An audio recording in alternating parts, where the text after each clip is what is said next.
तो दोस्तों, मैंने अक्सर लड़कियों को सर्दियों में शादी में जाते हुए देखा है और वो बहुत ही कम कपड़े पहनती हैं। ठीक है, वो सिकुड़ती रहती हैं। और मैंने लड़कों को देखा है कि गर्मियों में वो सूट बूट पहनकर जून के महीने में शादियों में जाते हैं और परेशान होते रहते हैं। तो दोनों की मूर्खता में कुछ ज़्यादा अंतर है नहीं। आज हम इसी से रिगार्डिंग बात करेंगे। आजकल एक डिबेट चलती है कि लड़कियों के कपड़ों के ऊपर कि लड़कियों को ट्रेडिशनली क्लोथ पहनने चाहिए। कुछ लोग बोलते हैं कि उनकी चॉइस है, उनको जैसा पहनना है उनको पहनने दो। तो इस डिबेट में समाज दो हिस्सों में बटा होता है। एक जो ट्रेडिशनल क्लोथ्स को बोलते हैं और दूसरा बोलते हैं उनकी चॉइस के हिसाब से। ये दोनों ही पक्ष थोड़े सही हैं और थोड़े गलत हैं। अब हम इन दोनों पक्षों को समझने से पहले हमें ये समझना होगा कि कपड़े हमारे लिए क्यों ज़रूरी हैं, कपड़ों की हमारे जीवन में बेसिक रिक्वायरमेंट क्या है, ये सब हमें पहले पता होना चाहिए। हम कोई भी कपड़ा पहनने से पहले या खरीदने से पहले हम उस कपड़े से कुछ एक्सपेक्ट कर रहे होते हैं। वो कुछ हमारी बेसिक एक्सपेक्टेशंस होती हैं, जिसमें सबसे पहली चीज़ होती है कि वेदर कंडीशन, कि मतलब हम उस कपड़े को जहाँ पे पहनेंगे ना तो वहाँ का वेदर कैसा है। या और जो दूसरी चीज़ होती है वो होती है हम कंफर्टेबल उस कपड़े में फील करेंगे या नहीं करेंगे। तीसरी जो चीज़ होती है वो होती है कि हम उस कपड़े को किस ओकेजन पे पहनेंगे। और चौथी जो चीज़ होती है उस कपड़े को पहनने के बाद हम थोड़ा कॉन्फिडेंट फील करेंगे या नहीं करेंगे। ये चार चीज़ हैं जो कपड़े से हम एक्सपेक्ट करते हैं। मान लो जो भी हम कपड़ा पहन रहे हैं वो हमें वेदर के हिसाब से सूटेबल ही ना हो तो क्या होगा।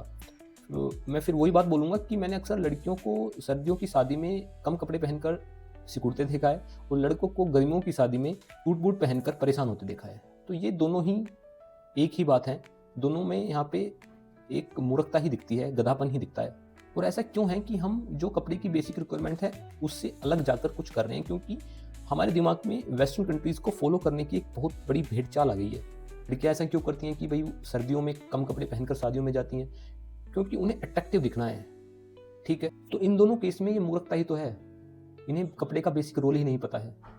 और पता भी कैसे होगा कि कभी क्वेश्चन किया ही नहीं, ना खुद से न कभी दूसरों से कोई क्वेश्चन किए ही नहीं है, बस गधों की तरह जिए चले जा रहे हैं। और हाँ, एक बात और, जो हमारे स्लीपर्स होते हैं वो भी हमारी आउटफिट का ही पार्ट होते हैं। तो मैंने देखा है लड़कियों को अक्सर हाई हील पहन लेंगी और उनसे चला जाएगा नहीं, गिर भी जाती हैं। अगर उनको कुछ बोल दो तो ये बोलती हैं कि ये हमारी चॉइस है। अब उनको ये पता ही नहीं है कि ये उनकी चॉइस है ही नहीं, क्योंकि चॉइस हमेशा रैशनल लोगों की होती है।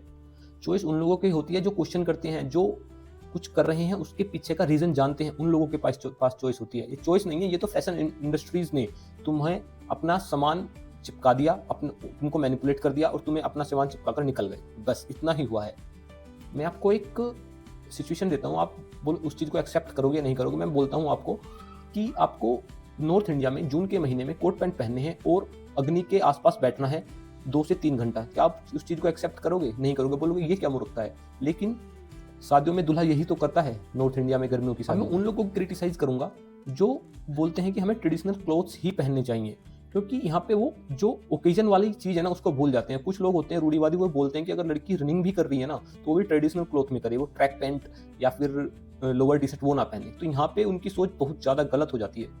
तो रिक्वेस्ट करता हूँ कि आप वेस्टर्न कंट्रीज़ की भेड़ चाल में ना जाएं। हाँ, मैं ये नहीं बोल रहा कि उनकी अच्छी चीज़ों को फॉलो ना करें। अगर उनमें कोई अच्छाई दिखती है तो उसको एक्सेप्ट करो, बट जो अपनी धरोहर है उसको बिल्कुल नेगलेक्ट मत कर दो। उसकी रेस्पेक्ट करो और उसे बचा कर रखो। थैंक यू, मिलते हैं अगली वीडियो में।